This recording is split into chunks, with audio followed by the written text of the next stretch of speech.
storytelling opens people's minds in a way that is so valuable in investing, because that's what investing is. It's storytelling. It's saying the data is here. This is where we're going. Would you like to come along with us?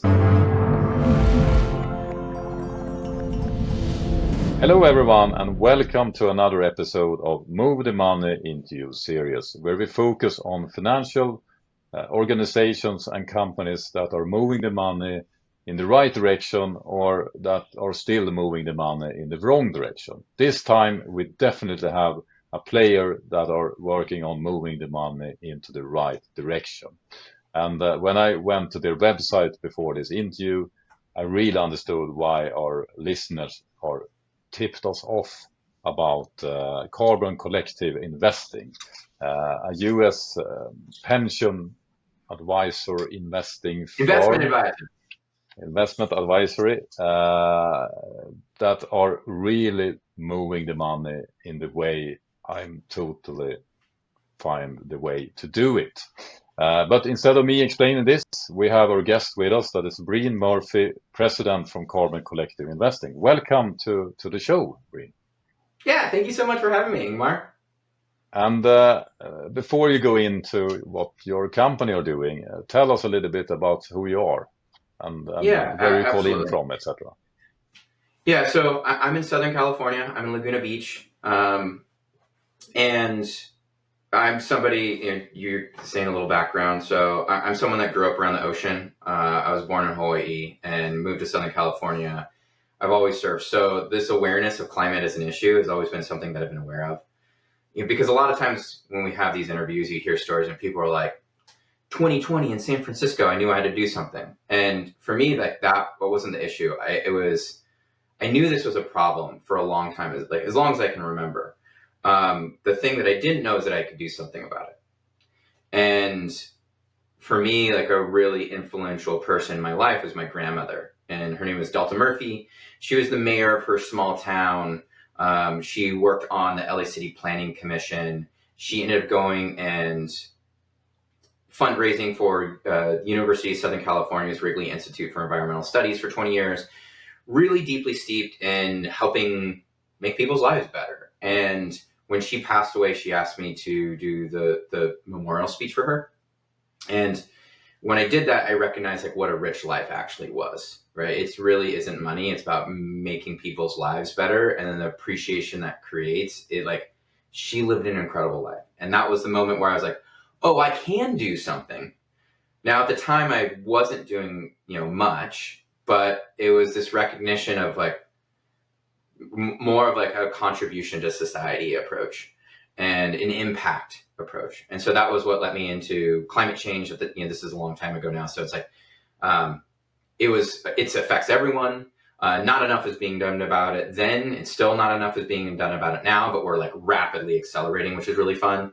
And so that was what really started my path. And I was on this path of like volunteering, which led to trying to make my work a little bit more climate aligned.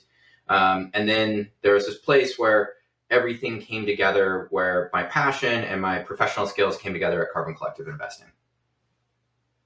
And here you are. Here I My am. own background for those that haven't seen this before I founded We Don't Time 7 years ago. I was actually working in the finance industry. That's why I see this topic of moving the money is something that is so needed. And many times when climate people talk to finance people, they don't really talk the same language. And if it's a bank that maybe are lagging behind, they use that they can kind of dribble things a little bit. But that's not the problem here because climate Carbon Collective are really state of the art working on moving your money in the right direction.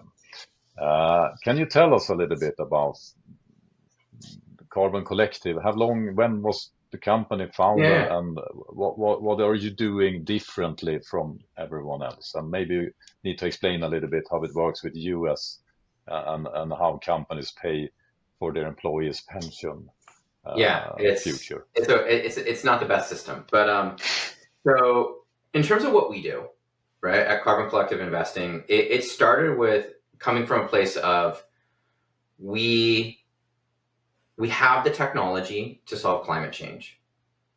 Like let that sink in. We have the technology to solve the vast majority of it. So it's not a technological issue. And now it's great that we have all these technologies. The issue then is it's a human will issue. And so when you look at human will, there are various pillars of human will. Whether that's government and policy, it can be like social, community, storytelling broadly. And then the one we focused on was money, right?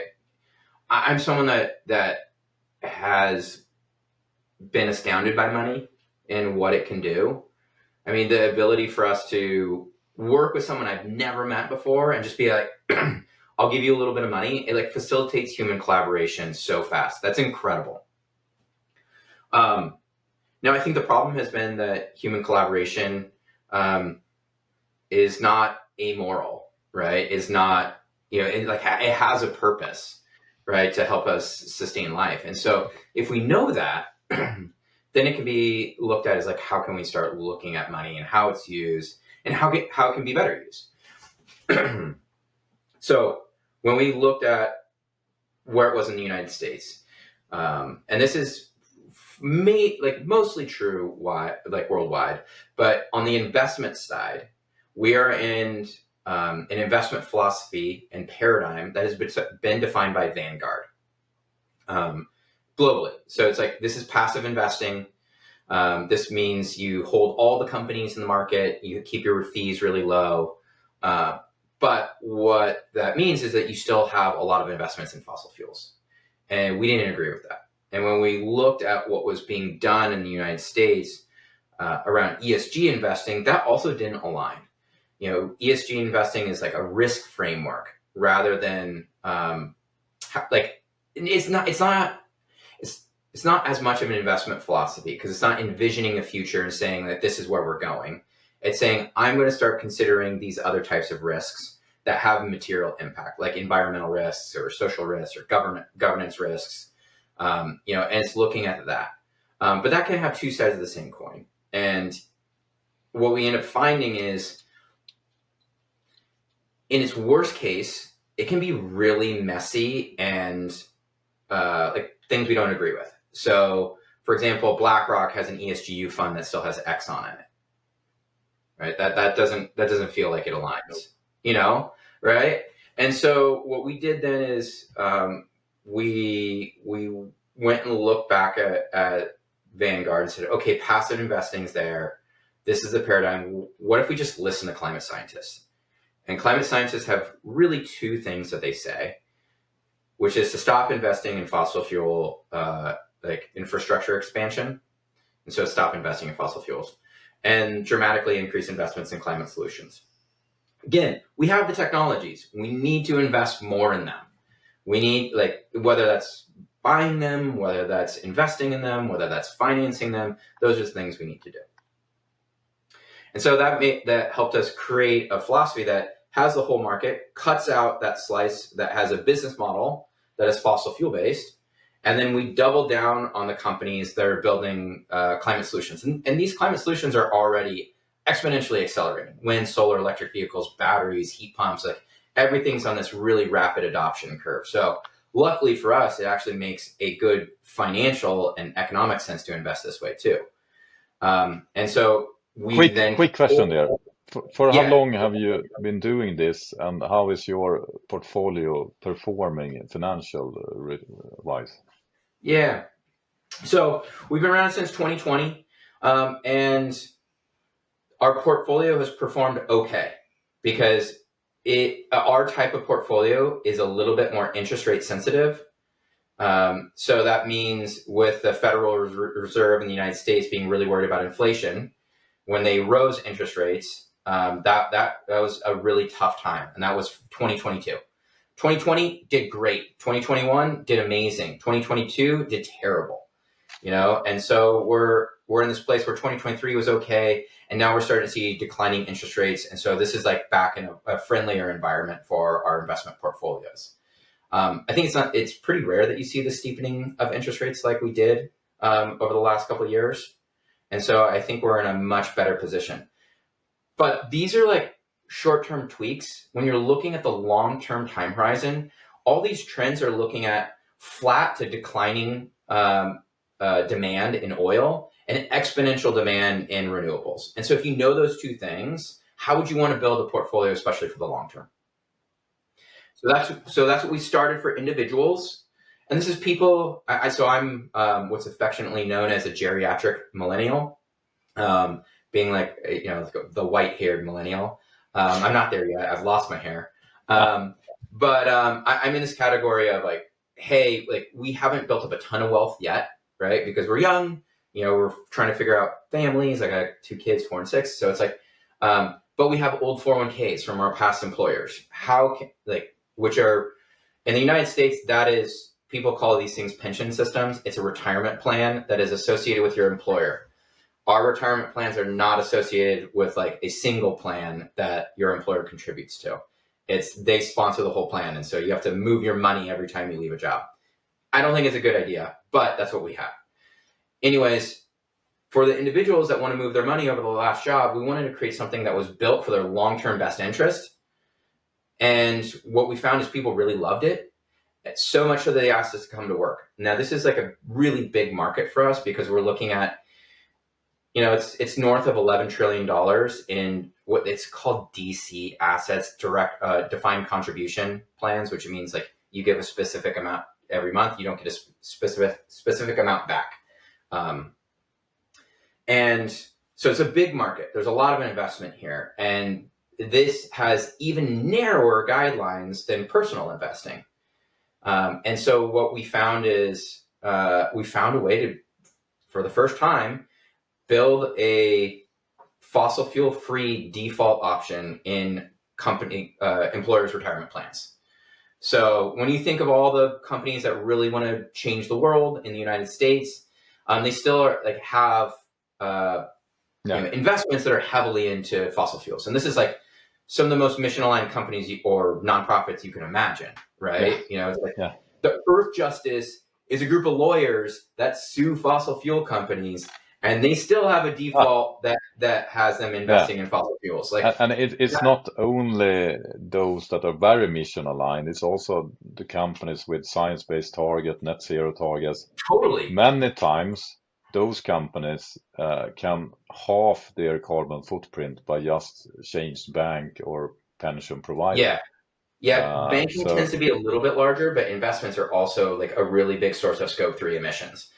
Now, we're also seeing that I don't know any sustainability leaders that measure their scope 3 section 15 emissions. They don't look at their 401ks. They don't look at their banks.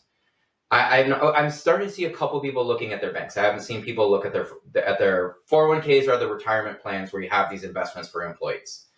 So as a result, we're not seeing it getting prioritized by SBTI. I haven't seen them think about it yet. I would love them to. They're actually, we know them quite well. So the SBTI are currently looking into update their financial policy.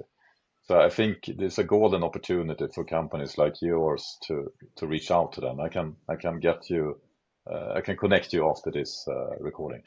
Yeah, I mean that stuff is really helpful because it's one of those things where we have this, there's a bunch of managerial like how to be a good business leader stuff, but it's like if you can't measure it, you can't manage it, and I think that is like partially true. And so all these places that have SBTI targets, like they're not thinking about this aspect of it. It also gets really squishy because you have to advise in the best interest of the employees, not of your SBTI targets. And so we do have to be really honest about the legal framework because what we have done in our organizations is say we are building like a fiduciary retirement plan that elevates your retirement plan because we are giving individuals and employees the option that reduces your climate risk.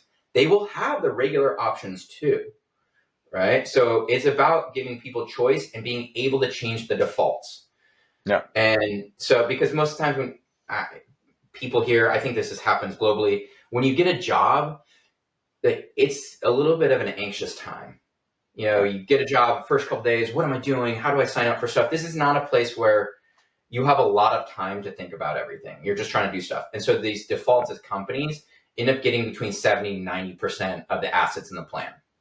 So if you're at Google, right, and you have a $30 billion 401k, you're kind of looking at having probably north of 20 billion And in, 401k, for those that are not American, yeah, is the pension money that the yes, companies are paying for the employees. yes. So Google sponsors their own. It's around $30 billion. And so you're looking at having between 20 and $25 billion Yeah. in these default options. That's I'm very curious here because you really provide a solution to this problem. Yeah. Like, I mean, if for you're a us, Google car, is great. if you're a car rental company, you can really use the climate argument when you rent out electric cars to net Yeah. zero companies. How easy or hard is it for you to get a company to switch their provider of pension? I imagine it's not that easy as to just change a car rental company. Um, Technical work is very easy. It's not that Yeah, hard. The decision is the hardest part. yeah, And especially at large organizations, because inside large organizations like a Google, right, they're going to have what's called an investment committee, and these people need to follow the procedures that have already been legally defined in their investment policy statement. And so yeah, they'll have quarterly meetings, and so they need to start like, oh, now's the time to RFP. These are the times, like, and so that would be one meeting. Discussing what would be another RFP would be another meeting. The third one would be, maybe the first round of interviews of the RFP, and the fourth would be maybe a decision, and that would be effective. And that would be a year once they've decided to do an RFP, but you don't know when they're going to do an RFP. So you're probably looking at these big organizations, you're looking at sales cycles of like 5 years. So that's what I see, Now that's why we focus at much smaller organizations, right? Because when if you have $100 million in your 401k, you might have an investment committee, right? If you have $50 million, you might have an investment committee. And those organizations, it's probably not as, sleekly run. And so as a result, like we come in and help provide the organization no, on the investment committee level to help them elevate their fiduciary responsibility, add better options, make it easier for it tends to be the human resource leaders that are responsible for these benefits in the United States, as well as the employees making sure they get the education necessary to make yeah, informed decisions. Because again, we add options, we don't take them away. What we can do is make the climate smart ones the default. And that's yeah, really like our claim to fame. So like a Google has a bunch of young employees who are mission aligned. yeah, That's a great place for us to have the default be more climate aligned. of course. And this is the role of We Don't Have Time and why we're focusing on Move the Money. We want to help solutions providers like you to get more people using your solution and funnel the money into the solutions. And what we do, I can show you here and show everyone Yeah, please. following this. Here we have the Move the Money campaign on We Don't Have Time. Yeah. And it's all about the narrative that you said in the beginning of this conversation that we have the solution. I agree, we have the solutions. What we also have is the money. It's just that we need to Yeah. move the money from the problem Yes. into the solutions. And one very frustrating fact is the fossil fuel subsidies, where the governments are actually sponsoring the industry, causing the problem, where we instead need money to be funneled into the solutions. And the need we have, according to EIA, is $4.5 trillion. And we're only at 1 trillion, so we're missing 3.5 trillion. Oh, we're closer now. We're supposed to cross 2 trillion this year. Okay, so things So are the money moving in is the right moving. direction. Congratulations, $1 trillion moved over. Yeah, that's great. And but the problem still, if you look into your business, according to Investing Climate Chaos, we're talking about Yeah. just pension funds are investing 5.1 trillion US dollar in coal, oil, and gas. This is crazy. Yeah. So what we have created here is kind of an information hub. This episode will be here, of course, but it's not only the information, it's also that people, private individuals, Yeah. institutional investors, and companies can fill out a form here, and we will send them a guide that will guide them uh, Yeah. where they can actually I see mean, we do if this for they, individuals in the United States all the time. So like, we yes, just found that I mean, you heard how big Google's retirement plan is. We just found that that is a better path for us to scale. yeah. So we would love to start talking about your solution for everyone living in US. Yeah, But I love I it. also want to show the viewers your web page. There's Because James. sometimes when you talk about financial, it's kind of hard to follow for those that are not working in finance.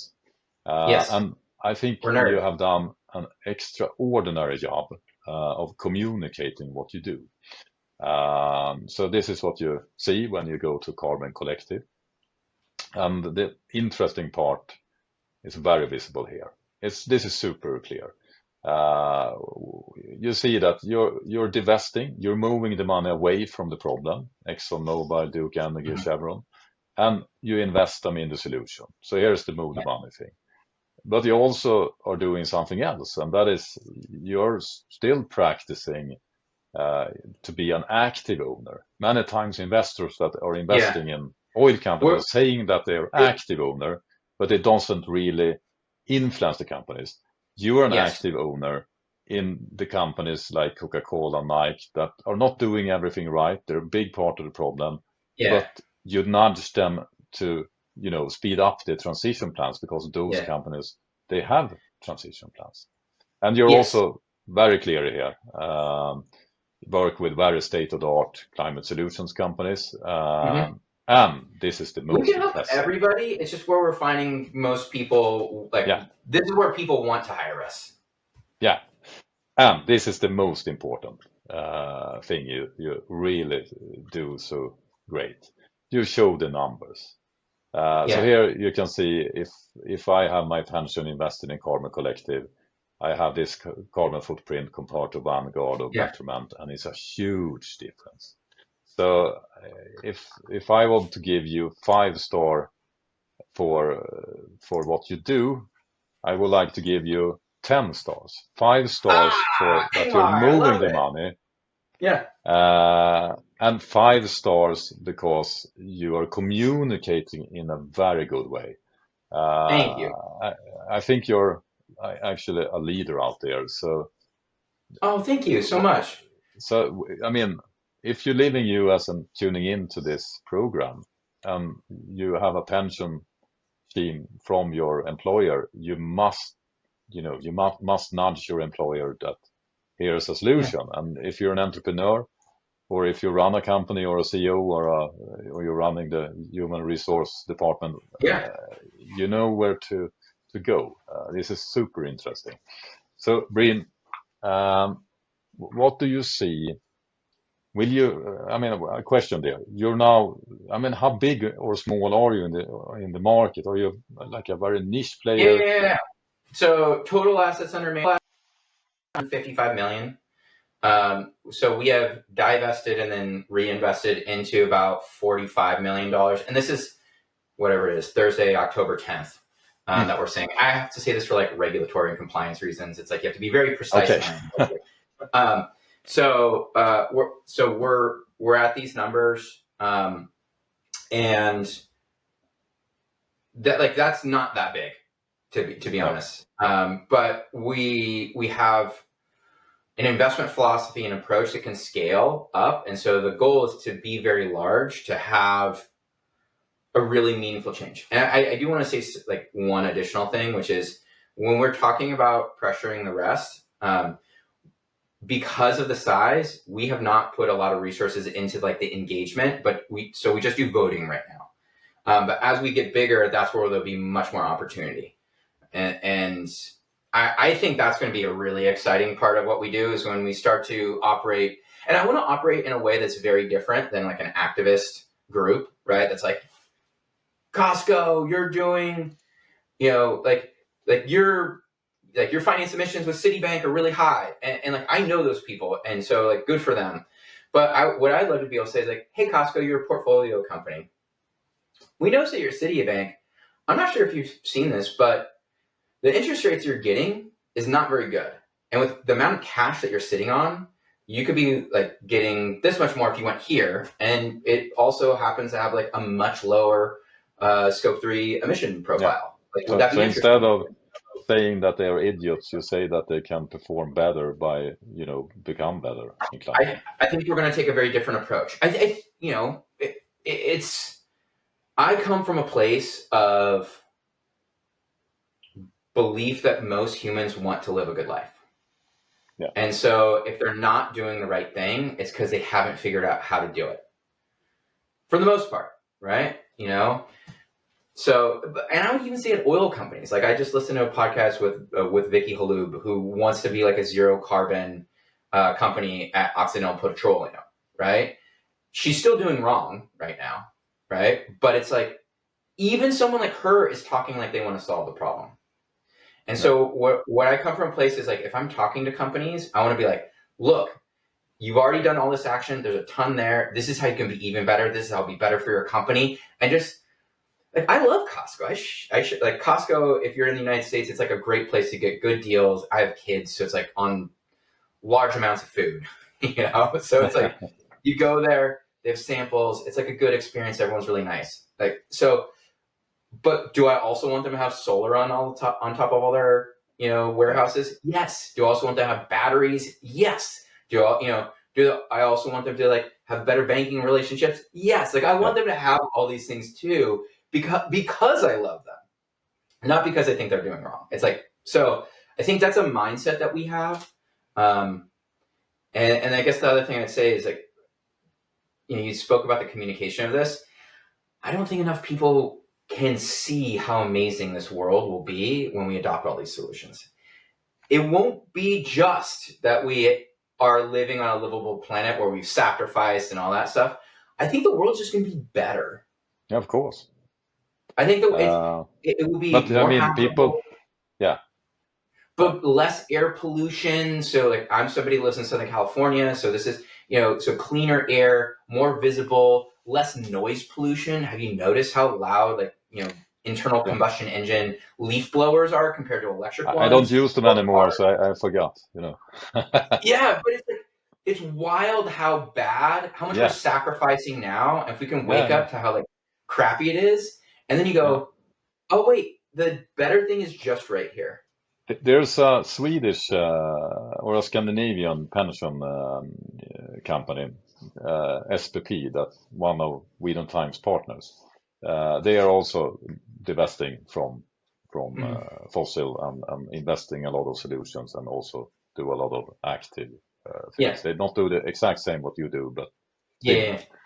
yeah, Um, and one thing they have been doing quite successful, maybe something you can be inspired of, is that they had this. We were in a big like conference. They had this, where people can visit them, and they built a dream machine.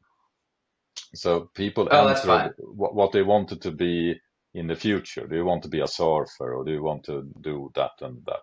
And Yeah, with the help of AI, they projected a self of you living that dream in the future when we have invested in a way where we have a future that we want. I love that. I can send you the link there. It's a brilliant campaign. They have it on the web, I thought. So Yeah, yeah, I love all that stuff. You know, like in the United States, we have this outlet called Grist. They've been doing climate fiction. It's about how we live in this new world. I yeah, love that. Dr. Ayanna Johnson just like released a book called "What If We Get It Right," and I just yeah, love that spirit of what could this be. exactly. And for me, I live in the United States, and maybe this is my favorite part of living in the United States. Is like there is this vein of how do we make this better, right? I think the downside of it is sometimes is like we can be like arrogant jerks, so I try to reduce that as much as possible. But like I love that spirit of how do we make this better? Right? I could do this better, and like, but it's having the gumption to take on a hard problem and be like, this is worth it. And I think that's where I am in my life, is I'm trying to take on like a really hard problem, and it's only a sliver of a piece of a problem, Yeah. but it's an important one, and I want to play my No, role, and I want to help people see this future. And if I can play that role, I think, storytelling opens people's minds in a way that is so valuable in investing, because that's what investing is. It's storytelling. It's saying the data is here. This is where we're going. Would you like to come along with us? I, I think I this is would going to say be better. it's not just storytelling, it's actually future creating, because what you invest in today Totally. will be how the future will be tomorrow. But you Yes, yes, need to yes, yes, yes. tell the story to get people to do that investment. And you do Yeah, that very exactly. inspirational, and Future building. I love it. I'm totally aligned with you there with the optimistic approach. Yeah, and I want to So be that optimism. I want to be in a place of like a lot of times people get critical of like toxic positivity. Is like, no, let's just focus yeah, on solutions. Like, look, I understand this hard. This is hard, right? so And this I you think see there's the sign here. We can do it. That were our campaign at COP27, where we were really pushing for. We have the solutions. We can do it. We can't, abandon the climate targets, etc. But I have a tricky question for you still.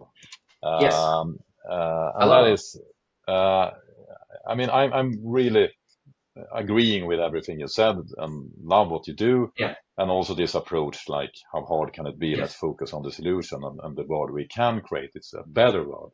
The fossil-free world is better, not that we sacrifice things. But it will take some, you know, hard work to get there. It will not come Oh, totally totally. for free. And maybe we need to have a little bit better. I mean, if you see like return on investment, maybe it takes 10 years to catch up, but after a while, the fossil-free portfolio will be much better financial as well. But maybe when it's war in I mean, Russia, you make more money in short term to, invest in I mean, something but that's a very, 1 year thing, yeah, right? Because if you look exactly. back on 10 years, it's like oil has a whole Yeah, lost decade, exactly. right? And 2010 to Yeah, 2022, it was a horrific investment. Like, yeah, it dragged the and it market will down. It not be a shrunk its good market cap. investment in the Yeah, it was future. just like a terrible investment, Yeah, and it it will. hasn't really like, it had the one good year, right? And so like, Yeah, look, but it's important to take a step back and say, like, this one yeah, good year that is geopolitically created largely, right? yeah, It's Russia invading Ukraine, boycotts on Russian exactly. oil, so you have a decrease Yeah, in supply at the same time that demand is remaining the same. yeah, So you end up getting run up in prices, which helps accelerate inflation. It's a vicious cycle. yeah. No, it's like The more or investing less in run its Kodak. course. It's like The investing in cycle is more or Kodak. less run its course. When they have a good year selling some films for the cameras, but now everyone use digital cameras, so the investment case are there. It's very clear. But Yeah, I mean, my tricky question for you here. Uh, we are now soon in the year 2025. yes, And if you look into the science of climate, we know that we are risking hitting tipping points, etc. When totally. and if we go above 1.5 degree, etc. So in order to stay away from that, we need to halve the emission before Mhm. in the year 2030. Do you still that is still realistic that we can do that in 5 years from now? I mean, Ingmar, I think that's a really hard question, but can I tell you, I don't really think about it. Right. And the reason why I don't think about it is, like, I just know that we're trying to do something really hard. So I work as hard as I can trying to solve the problem. Right. I get, can we do this? Like, are we going to do this? It's not important. What important is to do everything we can to make it better. Because this is not like a binary issue, right? It's not like No. if we hit 1.5, we're fine. It's like, no, there will still be warming. Like, we're not even at 1.5. And like, this is at a time when Hurricane Milton in the United States, one of the largest hurricanes ever, is going through, Yeah. where one of my Yeah. best friends just moved. Yeah. And I don't know if he's going to have a house in 2 days. It's terrible. Yeah. So like, this is at 1.3 or 4, we're kind of seeing, like, it might be 1.5, like a Yeah. little spike and come down. But Yeah. regardless, like, this is where we are now. So it's not perfect, but every degree better we make it helps save, like, so many people's lives, helps make our world so much better. And so that's what I think about.